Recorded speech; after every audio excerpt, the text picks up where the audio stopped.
Did you know there are places in France so deadly that they're still killing people over 100 years later? In 1914, the battlefields of World War I became the most bombed places on Earth. For 4 years, millions of artillery shells rained down on Pustois 200 square kilometers of French soil. But it wasn't just explosives. Chemical weapons soaked deep into the ground. Mustard gas, arsenic, and other toxins turned the Earth itself into poison. Today, these areas are called the Zone Rouge, and they remain completely uninhabitable. Every spring, the ground pushes up more unexploded shells in what locals call the iron harvest. Farmers still die when they accidentally hit corroded chemical weapons with their plows. Government teams patrol daily, collecting thousands of pounds of deadly munitions each year. The soil contains arsenic levels 300 times higher than normal. Lead contamination has made the land completely sterile. Scientists estimate these zones will remain lethal for another 300 to 700 years. It's history's most enduring environmental disaster, still claiming lives today.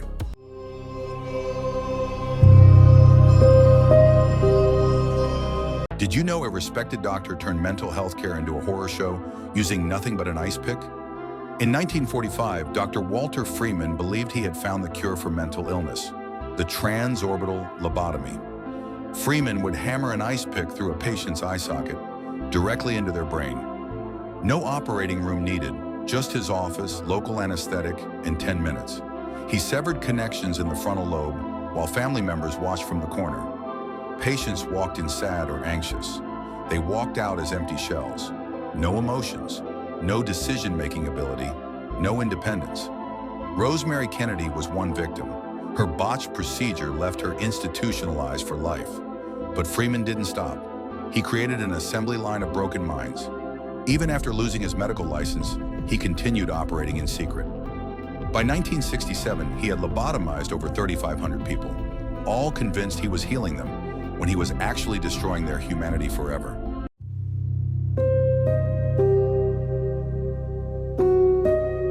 Did you know a man once ate an entire quarter of a cow in a single day and still looked like a skeleton?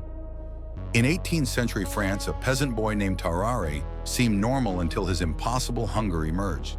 He could devour massive amounts of food, but never gained weight, his body defying all logic. During wartime, the military used his bizarre condition, making him swallow maps in metal boxes and retrieve them from his waist. But his appetite grew darker and more disturbing. He began eating live animals whole, cats, snakes, lizards, swallowing them while they were still moving. In the hospital, doctors caught him eating corpses from the morgue in the dead of night. When a 14-month-old baby disappeared from his ward, all eyes turned to Tarare. After his death, the autopsy revealed the horrifying truth. His stomach filled his entire torso, his throat grotesquely enlarged beyond human proportions. Even today, doctors cannot explain what made Tarare's body such a consuming nightmare. Some hungers cannot be satisfied.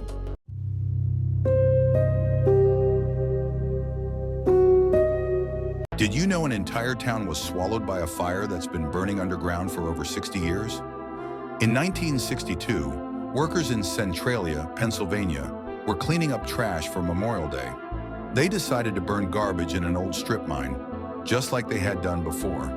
But this time, something went horribly wrong. The fire spread to an exposed coal seam and began eating through miles of underground tunnels.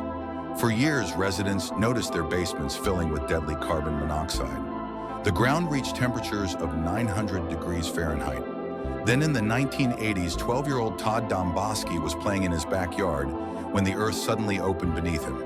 He nearly fell into a steaming sinkhole filled with poisonous gases. That's when everyone realized the true horror lurking below. The government evacuated the entire town, leaving behind a modern ghost town with smoke rising from the ground. Today, the fire still burns, expected to continue for 250 more years.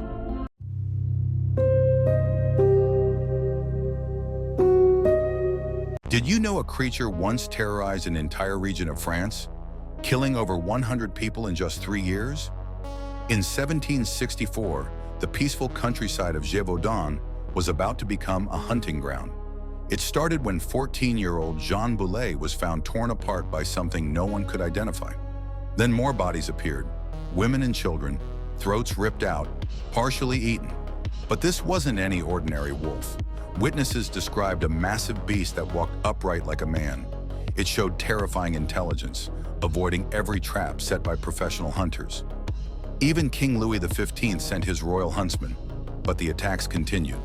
The creature seemed to be taunting them, always staying one step ahead.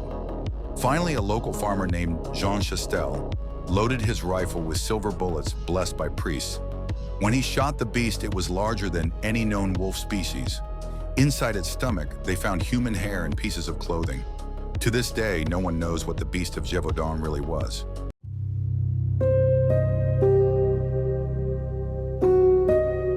A well-dressed man was found dead on Adelaide's Somerton Beach in 1948, and what happened next became Australia's most terrifying, unsolved mystery. The body had no identification, no wallet, nothing. Just expensive clothes and perfectly manicured hands. The autopsy revealed he died from heart failure. But here's the chilling part. He showed no signs of disease or violence. Then investigators found something hidden in a secret pocket. A tiny piece of paper with 2 words, Taman Shud. It means finished in Persian. They traced it to an extremely rare poetry book, and inside that book was a handwritten code that no one has ever cracked. There was also a phone number. When they called it, a woman answered. She claimed not to know the dead man, but when shown his photograph, her face went completely white. His fingerprints were checked worldwide. Nothing. His dental work was unlike anything Australian dentists had ever seen. 75 years later, the code remains unbroken and his identity unknown. Was he a spy? A lover? The truth died with him on that beach.